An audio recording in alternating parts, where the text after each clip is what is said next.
Um,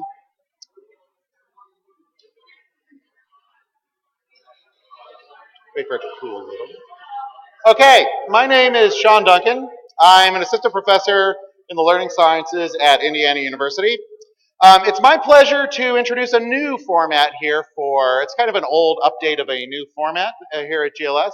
We're starting a new tradition here this year with a format that we're calling speed runs. These are provocative micro presentations. If you were in the earlier micro presentations session, it's the same format. 5-minute talks, one right after one another. This time, though, we're doing it with a theme. And the theme here is looking back at the last 10 years of GLS and looking forward at the future of GLS to get a sense of where we've been and where we might be going. And we've got a luminary bunch of presenters here who are ready to go and give us their insights on GLS as a community and games and learning as a field. And that will include Dan Norton, Liz Lawley, Barry Joseph, John Sharp, Colleen Macklin, Constance Steinkuehler, and then myself. I'll stick myself in the middle there. So without really any further ado, I'd like to introduce Dan Norton, who will be our first speed runner up here. And he will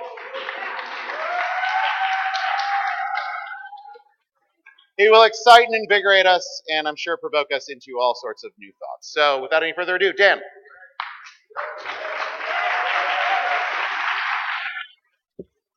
Hi, everybody. I have to wait for the little timer to make things happen, I think, right? Still my name. Still my name. Checks out. You can also call me Dan1. Or Dan White. Damn, okay.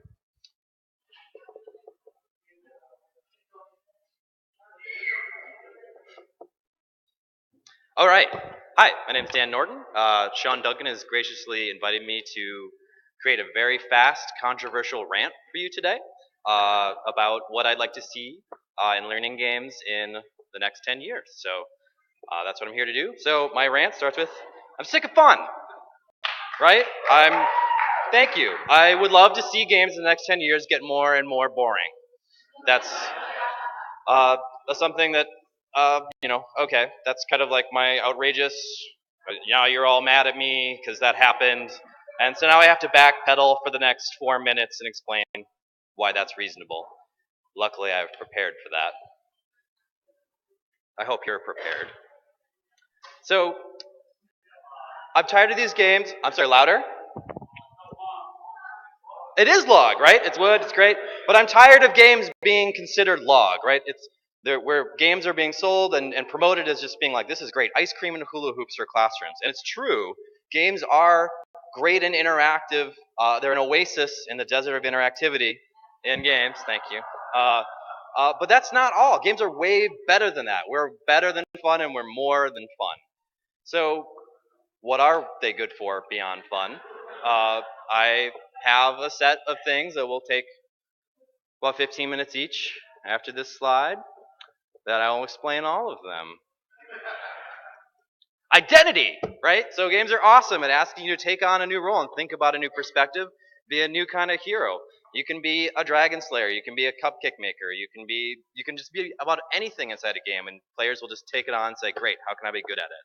There's systems, right? Games can offer you complicated inputs and outputs and ask you to immerse yourself in these rules, learn how to master them, and really pick up lots of great content in an interconnected, dynamic, moving way. Verbs, right? Games can make you do a thing. If you have a learning objective that's about doing a thing, you can think about how to make that doing a piece of the game. Have players do that thing a lot. And it can be a more complicated, nuanced thing than just asking them if they know what the words were, right? And then, of course, there's feedback, right? Games offer you a really nice failure and success metrics, can talk to you and open a dialogue about where you're screwing up and where you're getting better and how to actually move forward, right? And it can make you feel great about that struggle. So all these things combine into like really great interactive ways to learn things. And so which one of these two test takers would you have drive you to work, right? The one that's driving a car around cones, it's way closer to actually driving, or the test on the right, right? Like, we can get so much closer to the real thing. So when we make these games, we're like, well, let's just, they're great because they're more fun. And then we're then simultaneously yoking ourselves the idea that they must be fun. They have to be fun. If the kids aren't sparkling with glee all the way through the class, we've somehow let them down, right? So commercial examples, Guitar Hero. Fun game, super fun game. Ask guitar players whether or not that counts as guitar playing, and they're kind of pissed, right? But the commercial market responded to that, right? There are next steps. There's Rocksmith, right? Now you're plugging in a real guitar. This is less fun because this is really hard, but you are connecting more to the practice of guitar and you're getting more of that bigger, longer term value. I'm terrible at guitar. I just wanted to put that in there. But we can.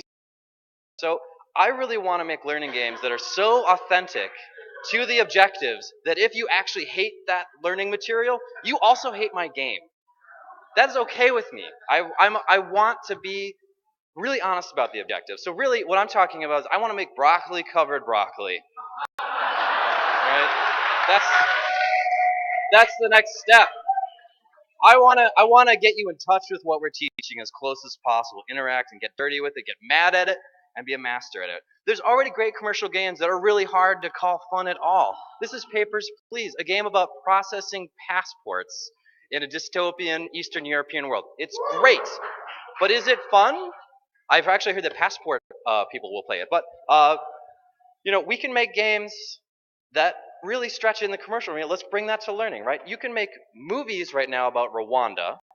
You can write comic books about the Holocaust. So why can't we do better? And I have 15 seconds for questions.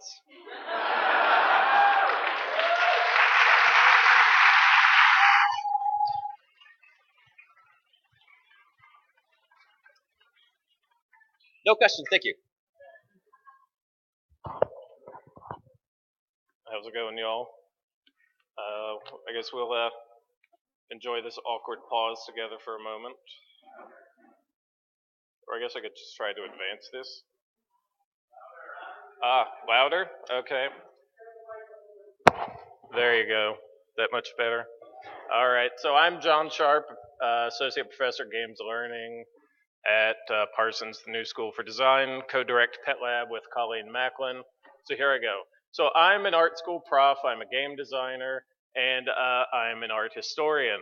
So I come at this conference from perhaps a very different point of view than many of you all.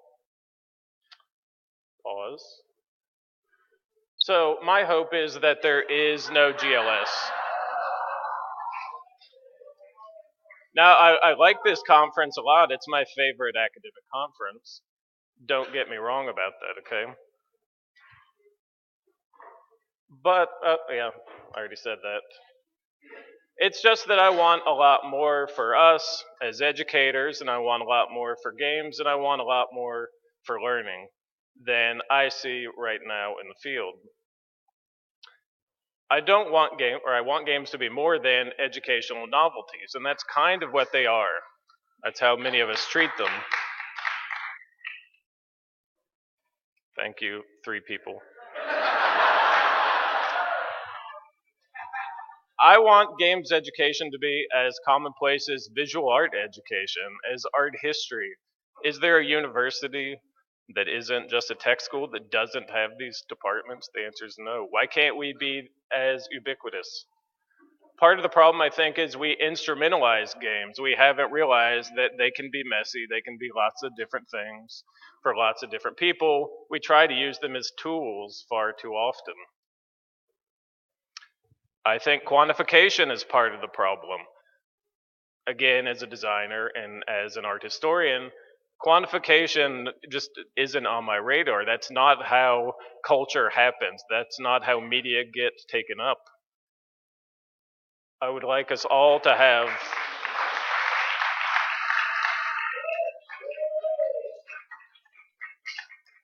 I was going to ask for a moment of silence, but applause. I'll take that. So ultimately, I guess what I'm saying is I want games to be seen as an aesthetic form and not as a science. To me, that's what's going to make this really work. Thank you, one person, for clapping. For me, part of this is having a clue about fun. If you think of aesthetics traditionally being about beauty, I think fun is that thing for games. And so that's what I really hope we all start focusing on more, or at least some of us. I think games ought to include sports. They kind of already are games, right? Starting last night, the entire world is glued to TVs, right? So we need to remember games, or sports, they're part of games too.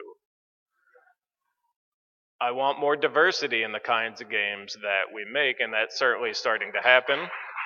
But we need a lot more. And probably more important than that, we need more diverse game makers.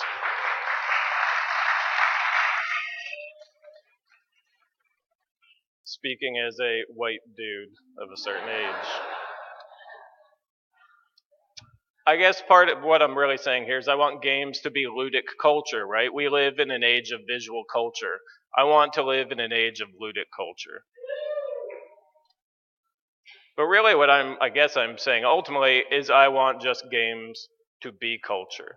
I want them to be accepted broadly and widely, maybe wildly also, by everyone.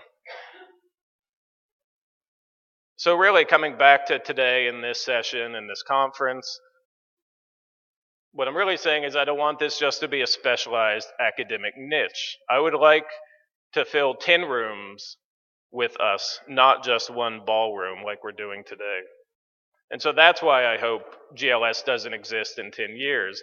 I want us to be way too big, way too pervasive, way too messy, way too many disciplines to possibly fit at 15, 20 long tables. So here's to there not being a GLS 2024.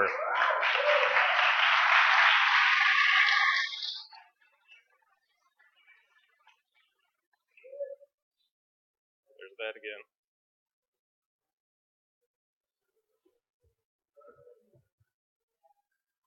Hear the sound, please? Not coming through.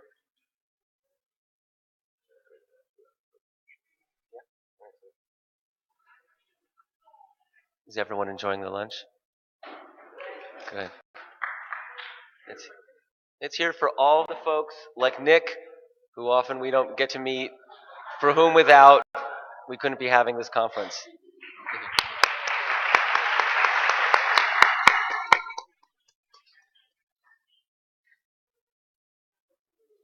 It's working. It's working? Yeah, it is. I think they just turned off the sound. Okay, great.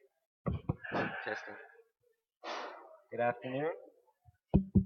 Can you guys hear me? Okay, great. My name is Barry Joseph. Video games as icebreaker to a new tomorrow. 17.5 reasons why video games can make or break education in the 21st century. Okay, wait, I can't do this. If I was you, I couldn't stand it. Are you ready for a confession? I can't stand GLS. Sorry, Constance. No, wait, that's not what I mean. I love GLS. I can't stand listening to presentations here or anywhere. GLS, it's not you, it's me. I blame public school. I go out of my mind having to sit and listen to people talking, but instead what I'd like to share is how I survived 8 years of GLS and how you can do it too. So every year I come and I make a list of all the sessions I want to go to, and then somehow I manage to miss all of them. So with apologies to all the amazing presenters, I'd like to share my tips of how I get through. So GLS used to have wireless headsets for the spillover rooms. I used to put one on and then play Guitar Hero at the same time. That was awesome. Part of what makes GLS great is not just in the panels, but the spaces in between. Make connections and have fun doing it. You don't need permission to design your own panel. Design your own secret panel. Create a mission to learn something before you come, and don't tell anyone about it. This girl's mom just asked everyone for game recommendations the whole time. It was like she'd produced her own perfect panel designed for an audience of one. Sometimes these halls are too big for one conference. The Res Ed conference back in the day might have been one of the first, but now there were so many. Just this week, the Learning Summit, the GLS Playful Learning Summit, the ERA Summit. I don't even think I got them all. What did I miss? Games in what? That one, games and libraries, right? So many. So also, if you're going to talk, for goodness sake, be awesome. Expect the same of your fellow panelists. Connect with the room. Challenge yourself. Take risks. 2 years ago, I once gave a presentation here with my coworker, and we both spoke at exactly the same time. Another time, I was so bored, I left the panel. I don't think I noticed. Oh, have I told you yet about the pterosaur card game? It's like a trading card game with a free app that lets the pterosaurs fly off the card. You can buy them online, download them for free, or pick one up at the GLS store. So get yours today. Okay. Network like there's only tomorrow, and your path to tomorrow starts now. But it's hidden in plain sight. You have to ferret it out, one person at a time. I don't need your information on a piece of paper, not in this day of age. Instead, give me something to remember you by. Make an impression, or give me something to engage you around that we can explore together. I made these just for GLS at moo.com. Put your hand up if you've already gotten one from me. All right, so by the way, have you gotten your own terrorist or card games yet? Okay. I had no idea that night in 2008 I'd be belting Zeppelin in a near swamp. Sound, please. Well, it sounded like this.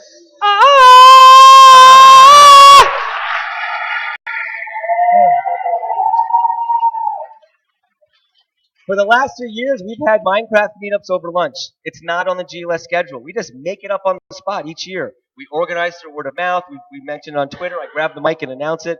If GLS doesn't organize what you need, do it yourself. At the GLS party last year, I saw this amazing bookshelf. I emailed Kurt because it was right across from his office. He told me where to get it. I got my own. It was so awesome to have. Wait, no, not go shopping. Go to parties. Go connect. You don't know what's going to happen. Make a podcast. Write a blog, and then ask all the great minds you want to meet for an interview. I've done this for the ResEd podcast and my Mooshme blog. This really works. Almost everyone will be so delighted to talk with you and you'll get to connect with your heroes and mentors. Multitasking can help me focus, and back channeling is great. So let's see what's going on in the live Twitter feed. That's me, Mooshme. Look, Ma, no hands. I'm live tweeting. Let's see what's going to happen next. Oh, why didn't Barry stick with his original idea? No, who wants to get a ride to the airport? Oh, Which one are we going the last one said I was expecting Barry to show something from his kits. Do you know what it's called? So you're This here. one? Beauty school? Yes. And why are we going to beauty school? Because I like it. But what about your family and friends back home? Bring something back for them. I've been bringing back games for my family and my coworkers for years. Or bring someone here. I've chaperoned youth like Jonathan and Angela. At the Digital Media and Learning Conference, mentors were set up in advance for people more experienced at the conference to help new folks. At Games for Change this year, they had speed dating. So you can be here, but you can be here also supporting others. Okay, so pick one. Do it. Now. Make a decision and write it down. If not for this year, the next. Talk to someone. Tweet something. Now. Do it now. Stop listening to me. Do it. Now. Now. Make a decision and commit to it. Make a connection. Do it. Now. Now. Now.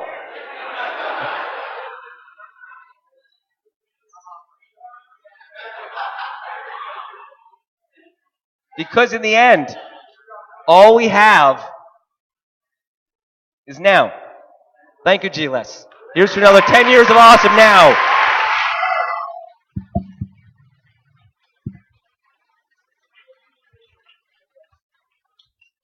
I made a terrible tactical error in going after Barry here. So, and I have this because if I stand behind there, you will not be able to see me give this talk. So unlike Constance, who will tower over the screen, I will be back here where you can't really see me. And this is going to be interactive because I'm going to ask you to say hi to somebody. We're recording this, and so actually, when we get there, I'll tell you. So 10 years is what we've had. I'm going to give you 3 truths, 1 lie, and because lolcat, right? There'll be a little bit of humor in here. The slide is online. This is GLS 1.0, which I didn't go to. Look at them. They're babies. They're babies, right? And look, assistant professors. You know, we were all babies 10 years ago in this field. We were new to this, right? And now if you go to their website, what are they? They're industry leaders, right? They influence government, right? They change policy. And this leads us to really what I consider the first truth. There we go. This is sad, isn't it? But we are, in fact, the grown-ups now. 10 years ago, we got to say, hey, we have no power, we have no influence. You know, we are new to all of this, but we don't get to say that anymore. And we need to take some responsibility for that. It's not just us that are grown-ups. Can everybody for me really quickly say, hi, Lane? Hi, Lane. Thank you. Lane is my son. He and I came to our first GLS 3.0. He spoke on 2 panels at that. Now he's working at Google now in New York. This was taken on Monday. He's a grown-up now too. He's gone from 13 to 20. The students we were teaching 10 years ago are shaping this field now too. It's not just us. And we have to recognize that we're not all babies. And as a result, there's some things we have to do. So second truth, start challenging some of your assumptions. A lot of the things that we believed were true 10 years ago, and might have even been true 10 years ago, may not be true now. And unless we're willing to go back and challenge that, like this, how many times have you seen this image over the past 3 days, right? But I want you to challenge this, among other things. And Dan did this a little bit, so thank you for leading into that. This was a picture taken at my Memorial Day party 2 weeks ago. That's Jillian. She's eating chocolate-covered broccoli. She's eating it because she heard us talking about it, and then she went into the other room and dipped the broccoli into the chocolate and came back and said, "This is great," right? So maybe we need to think about that. Maybe chocolate-covered broccoli isn't such a bad thing after all, right? Maybe it is, but let's not assume that because we don't like it, that nobody else will like it. Right? Let's take a look at some of these cherished traditions. And it is in fact the case that this is happening in a lot of fields, but it's not happening yet a lot with us because we still have this idea in our head that we're new to this. Here, failure is both inevitable and necessary. And everybody's like, yeah, we already know this, right? We talk about this all the time in games and learning. We know that failure is part of this process and we have to fail in order to move forward, right? We all know this. And in games, we see these screens all the time, right? We see people talk about failures in games. I don't know how many talks I've been to where people have said failure is such an important part of the learning process, except we really suck at doing this with our own work. Okay? We need to do this in scholarship too, folks, and we're not doing it.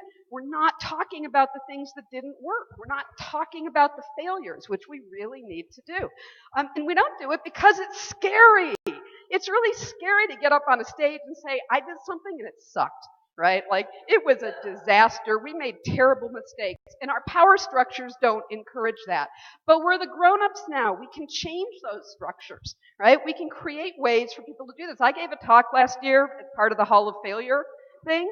It was one of the best things that I have done as a professional, is to really think about, talk about, and share what we did wrong, and then how we fixed it, okay? Which takes us to this. Here's the lie. It said 3 truths and a lie. There's the lie. You do have to talk about it. You have to say when you're wrong. Okay? If you have tenure, how many of you have tenure? Start talking about what you did wrong. Don't just tell everybody that you're always successful. Go listen to this talk by Ira Glass, where he talks about creativity and how we all start out by doing things that are crap. We all do things that are crap. And the problem is we know they're crap. Okay? Get past the fear. Here's your gratuitous lolcat. It's hard to see in here, but the cat is being vacuumed. The cat is embracing the vacuum. Okay? The cat is facing the fear. Where the fear has gone, there will be nothing. Right? Embrace your fear of failure. Be a grown-up. Share this stuff. If you don't want to share it at a conference, hold a regular group for people to talk about what they did wrong. Submit to blogs. There were 0 submissions to Hall of Failure this year. Don't make that happen next year. All right.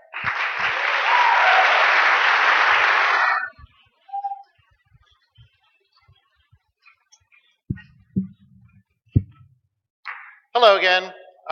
If you forgot, my name is Sean, and I'm going to talk a little bit about my experiences with GLS over the past, I guess it's been now 8 years. I've not been to all of the GLS conferences, but I started off actually here as a graduate student back in 2006. Talk a little bit about some things that we have lost and some things that we are gaining. I'm going to reflect a little bit on something that we internally used to call, and I don't know if people still do, the elf girl. Most of us who have been at GLS's in the past may remember the elf girl. Here she is, resplendent in her many different colors. If you're unfamiliar with her. She was the logo, icon, primary symbol for GLS for many, many years. She's still around, right? But she's not as prominent as she used to be. She's not on the program shirts, tote bags like she was. There's a different branding that the center and the different branding that the conference has used lately. I'd like to talk and reflect a little bit on why I miss the elf girl in some ways. Not as a criticism of GLS, but just as a way for us to think a little bit about why might the elf girl actually have some resonance for us in the past and today. So one thing that we focused on a lot when we first started this community was thinking a lot about games as play, thinking a lot about games not just as instruction, which I think only a minority of us actually do now, but thinking about games as being something that is very formal, informal, and cutting across a number of different areas. Serious games, right? We were not a serious games conference in the very, very beginning, I would assert. I would assert that we were looking at games across all sorts of different kinds of contexts and all different kinds of places. So we think about games for learning now, and we think about games for impact. We think about health. We think about change. We think about all sorts of different kinds of things that games are for. And one thing I'm interested in now is thinking about the way that that for word has really become a central part of why we think about games. So this gets me thinking about the elf girl. Why would she think about the for? That is, are games for people who are interested in playing games, for people who are game fans, who are really invested in the games industry? What are they actually for? And why do we think so much about games? Do we as a community want to step back a little bit here at the 10-year mark and think, how do we think about games? And what ways do we think about games? What assumptions do we have about games themselves that we might want to rethink, or that we might want to at least think a little bit about other alternatives? So here's a little bit of my ed tech background. Clark's media will never influence learning. This was a debate that I'm not going to bore everybody with, but it, I think, has really shaped a lot of how we still think about media and games in particular. This is what I think of that argument.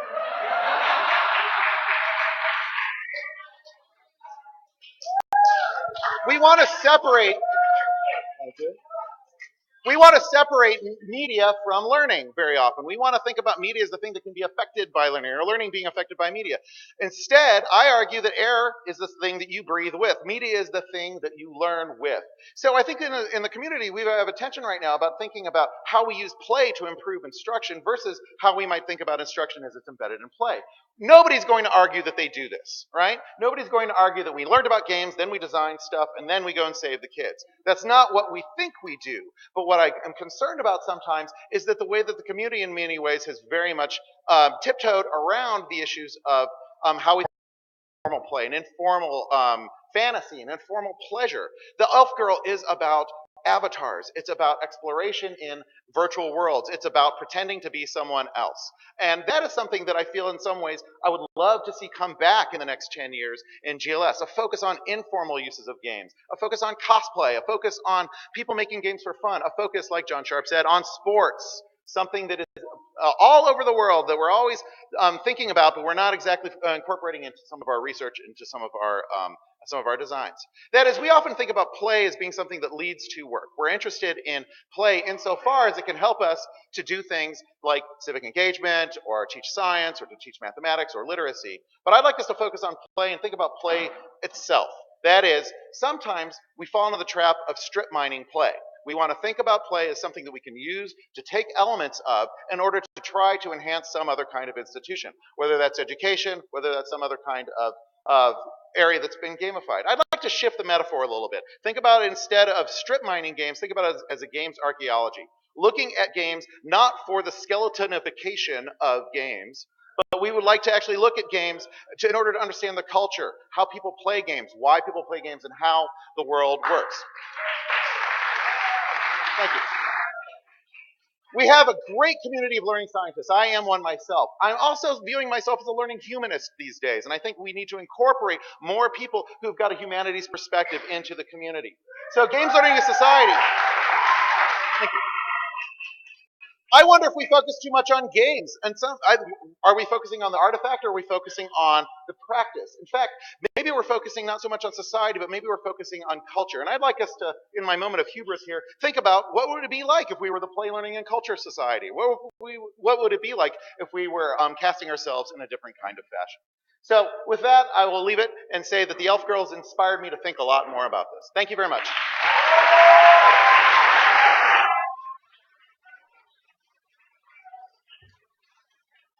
That was awesome. I am an elf girl, a learning humanist, a video game romantic. Okay, now for something completely different.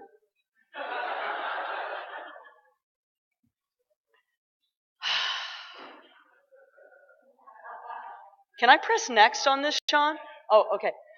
Okay, so let me just start by saying that I love GLS. I've been coming here forever. It's the most convivial conference of the year, I believe. And there's a boat, and there's beers, and there's brats for those who eat brats. I don't eat brats, and all kinds of stuff. So I was asked, looking back at the last decade of GLS conferences, what should games and learning become? And I'm going to talk about what it should not become. I am going to focus on a dystopian future and be incredibly negative because that's usually how I am. All right, so sometimes to know what you want to happen, you have to know what you don't want to happen, and that's part of it. So a long time ago in a galaxy far, far away, somehow this is about the future past, somehow, a long time ago, and okay, whatever. I never understood that. J.J. Abrams will hopefully help us with that. But a place where games were made for learning, where we built a society piece by piece, a Death Star, society for games and learning, with words and studies, assessments and metrics and workshops. We talked about how we turn this plaything into learning. We have James Paul Vader, the architect of this world, of the sort of major influencer, and the original vision, which seemed so positive about the force of play, turned it into something for the negative. It focused mainly on creating a hierarchical society of disciplines that remain separate yet unified in their goal to take over the world of games and fun and turn fun into no fun. Dan. Broccoli covered broccoli. They created immersive learning environments where they developed high-tech, self-contained pods for students to learn at their own pace, yet by themselves. They created assessments and metrics and biometrics and metrification of games, where everyone learned at their own pace, but by themselves. This is Baby Spock, which is the cutest thing in the world. But these learning theorists and these game designers thought they were creating something better, something more inclusive. Obviously, that wasn't the case.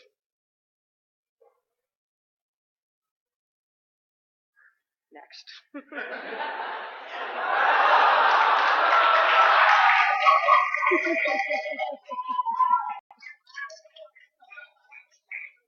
They became rich with funding, recognition, news stories, and widespread acceptance of the masses. Yes, games should be for good, because originally they weren't that way, right? Anyone who spoke out against this, who said, wait a minute, what's up with this games for good? We haven't seen them again. Whatever happened to Eric Zimmerman and his don't instrumentalize games? I don't know where that guy went. But far, far away on a planet that was left untouched by all of this, we had a message from a Voyager, from an old machine who came to us and said that games could be played just for fun, that they didn't have to serve a purpose at all, that games were for good anyway. We even had leaders of this field who kind of disappeared and reemerged. This is Bernie DeCoven Wan Kenobi, the amazing superstar of the new games movement, who would say that the force of play is good enough in and of itself. It's not about the game, it's about the play. Thank you. This incredible Jedi said that when we play well together, we make an embellishment, and it's useless. It doesn't have to serve a purpose.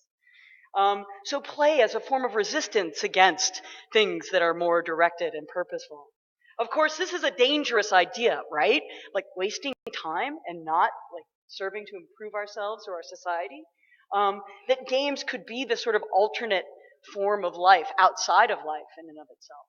We had theorists in the past who said that, who started to kind of think about what would happen if play became a requirement in work and in learning. So this battle between those that valued play and those that valued learning and games for something began to strike out. And really one is about play as kind of just a spiritual form that in and of itself is valuable. Of course, we know that underneath it all, despite talking about assessments and funding and other kinds of things, that there's something lost there. That there is that kind of play for play's sake that even the most quote unquote evil of us find and see. And of course, the scruffy dropouts and mess ups, those that just play for play itself, know also that it teaches them about themselves, about how we deal with failure and how we lose well, hopefully. Now, of course, this is a total construction, right? This isn't going to happen. But I will say that I hope that we really learn to keep GLS fun, to keep playing, and to value play in addition to games and learning and all of the other things that we talk about. That's me drinking from a boot. This doesn't happen at any other conference I go to, and I think that we have to keep that alive, that spirit alive. Thanks, everybody.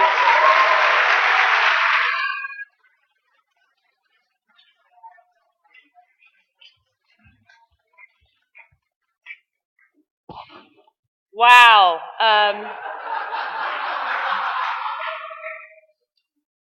Do I have to still go? Because everything I'm about to say is going to be viewed as slightly dystopic and kind of Orwellian. So hi, I'm going to tell you. Right. Can I use this? Are you hearing me? I gotta move. It's been a long 3 days. Yeah, this is an ask. This is a rant, not just an ask and a rant. And it goes back to David Rajewski's idea in 2006, which he has since called the idea that will never die. And it's the argument for why we might need a corporation for public games. So let's go back in history. Corporation for Public Broadcasting started back in like 1961, where you had Newton Minow make a comment as the new FCC chair that TV was a vast wasteland.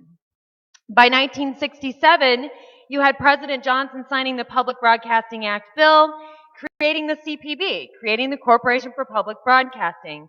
And when he signed that, part of that document said, we have only begun to grasp this great promise of the new medium.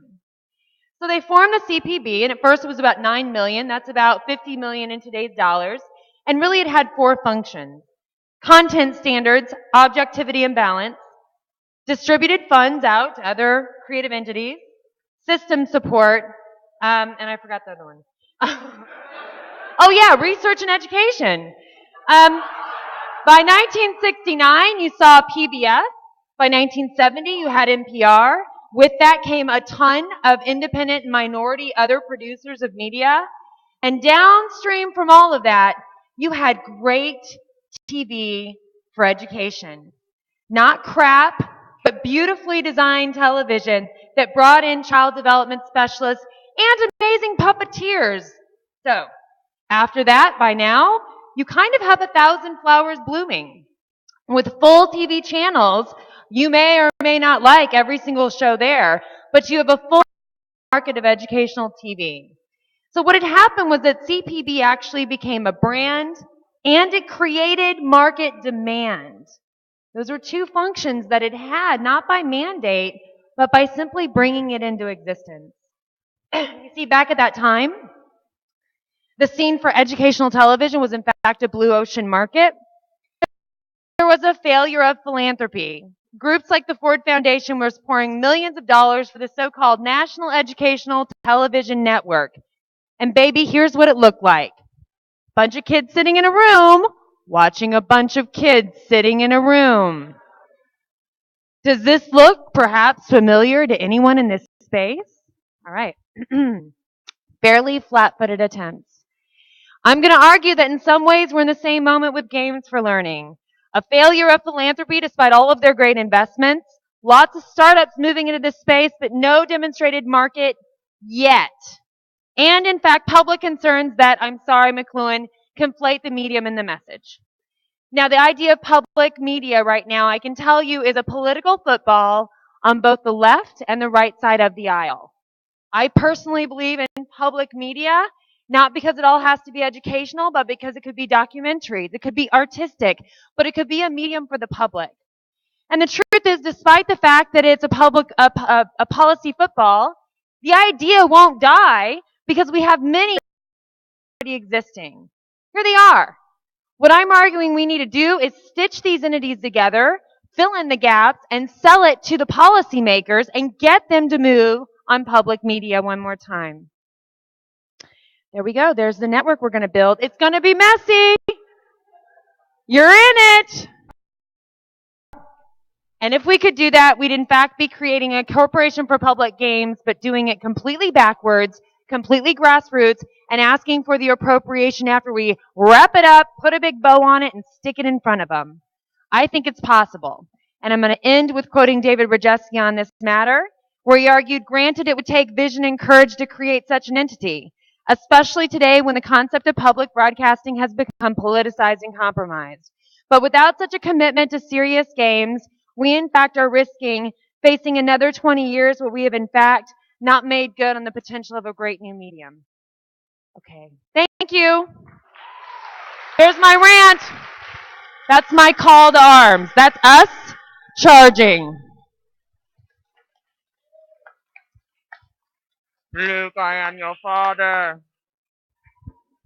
At the risk of sounding self-serving, how about another round of applause for everybody?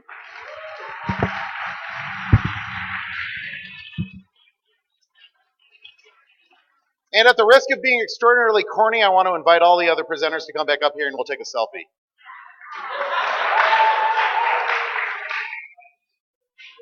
So, is Carol Williams around?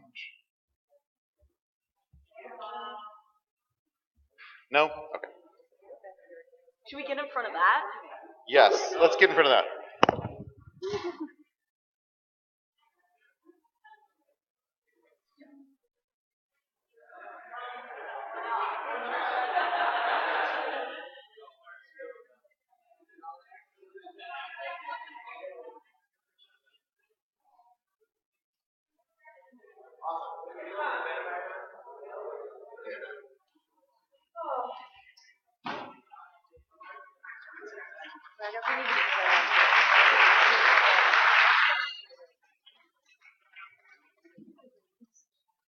So is Carol Williams in the house? Hey, Carol, come on down. So with these speed runs, we are about to end the year 10 of the GLS conference. I am totally glad to have you all here. I'm sure there's lots of closing comments that I'm forgetting. I do want to take a moment and thank two people. Number one is this queen of conference, Carol Williams, who has made all of it happen.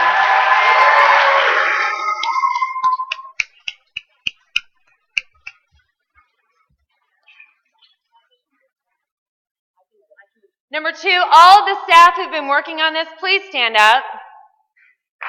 Get up, get up, get up, get up, get up. I think they're all back there still working on it. You guys have done an incredible job, so thank you.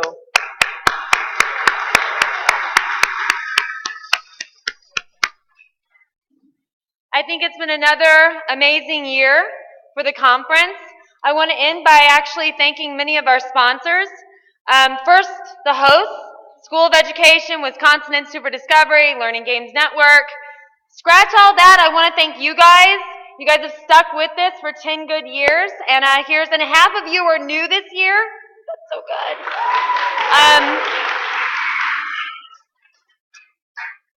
Because actually we are going for world domination, and that includes proselytizing and bringing people into the fold.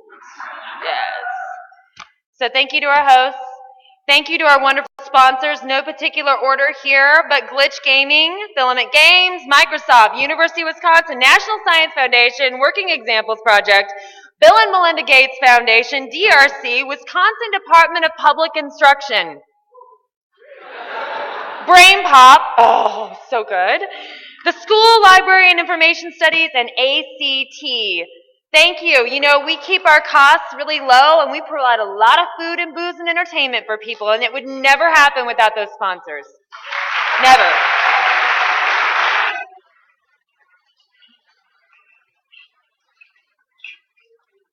To Phil, the Stanley Parable Rescuer, we thank you for your bizarrely appropriate assistance in a time of need.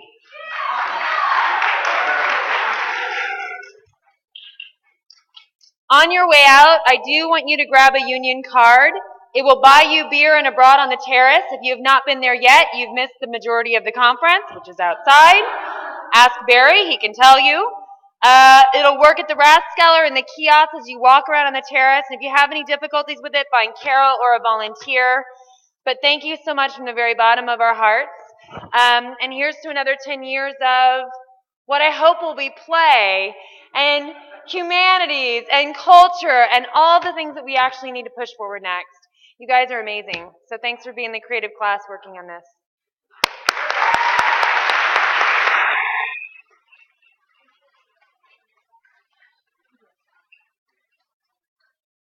So we've given out a number of awards at the poster session and the awesome GLS Showcase Award Ceremony, but we have a couple more awards to give out. So first, Caroline Harden and Matthew Berland designed and built these prizes. We aim for a prize that you can play with every year, and I think Caroline and Matthew did a great job. Can we get a round of applause?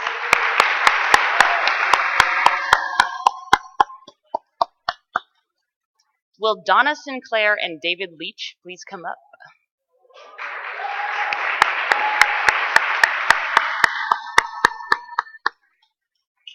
I want to thank the Working Examples Project for sponsoring and designing the GLS Quest game. Courtney Francis, Jolene Zoika, and I might be mispronouncing your name and I apologize and it won't be the first time, I know, thanks. And Anna Roberts. They did an amazing job. Thank you, folks.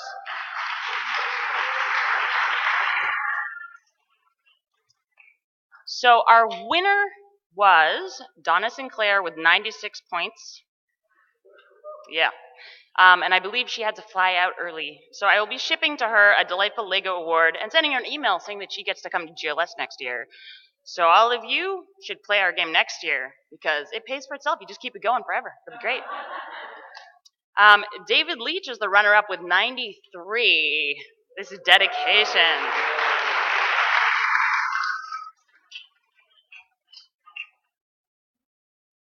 He gets a bag of goodies, a beautiful GLS t-shirt, and a couple extra beer and brat cards just for fun. Thanks to Carol as well, who let me take a selfie with her as a costume for an extra point and for putting on an amazing conference. Thank you.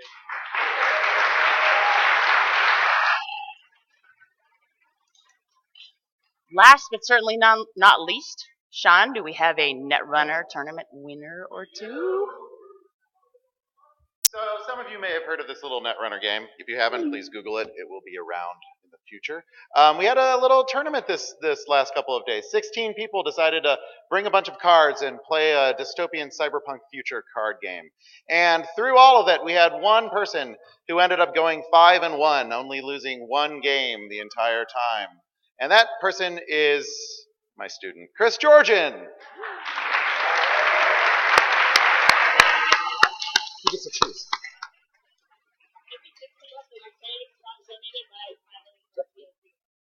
So the winner of this tournament gets their choice of 3 delightful things. One are 2 Netrunner promo cards, 1 wonderful book, excellent classic book, The Game Design Workshop by Tracy Fullerton, which was donated to us by CRC Press, correct?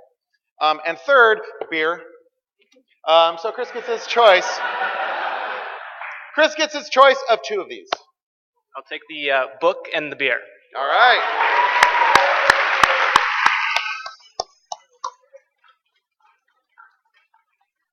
And then second place, we have Eric Russell, also going 5-1. Congratulations.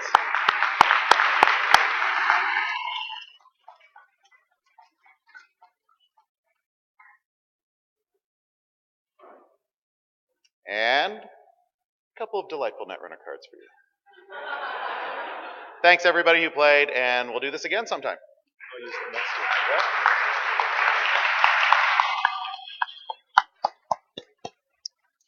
And now, Look for the volunteers, get your beer and brat cards. If you have any difficulties with the beer and brat cards, I've done some alpha and beta testing with them, and every now and then it gets a little sticky. Should be fine. If it gets sticky, find a volunteer, find myself. I'll be running around the terrace as well, alpha and beta testing some cards as well. All right, bye everybody. Thank you all.